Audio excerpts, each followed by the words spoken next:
ମାମୁଁ ଘର ଆଉ ଦୁର୍ଗା ଛୁଟି ଏଇ ଯେଉଁ କମ୍ବିନେସନ୍ ନା ଏଇଟା ପ୍ରତ୍ୟେକ ପିଲାମାନେ ହିଁ ଅନୁଭବ କରିପାରନ୍ତି, ଆଉ କେହି ନୁହେଁ।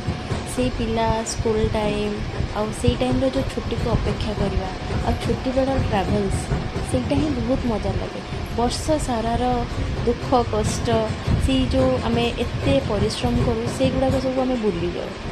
ତ ଏଇଟା ହେଉଛି ମୋ ମାମୁଁ ଘରର ଦୃଶ୍ୟ, ଯେଉଁଟାକି ଅଷ୍ଟମୀ ଦିନର ଆମର ଦୁର୍ଗା ମେଲା ସାମ୍ନାରେ ଏଇଭଳିଆ ପୂଜା ହୁଏ।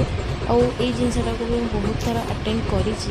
ସବୁ ବର୍ଷ ତ ମାନେ ସୁଯୋଗ ପାଏ ନା, କିନ୍ତୁ ଯେବେ ଯେବେ ପାଏ ସେବେ ଏ ସୁଯୋଗର ଭରପୁର ମଜା ନିଏ। ଦିନରେ ପୂଜା, ରାତିରେ ବିଭିନ୍ନ ପ୍ରକାରର କମ୍ପିଟିସନ୍, ଆଉ ପ୍ରାଇଜ୍ ପାଇବାର ଆଶା ବି ନଥାଏ, କାହିଁକିନା ଆମକୁ ମଜା ହିଁ ନେବାର ଥାଏ।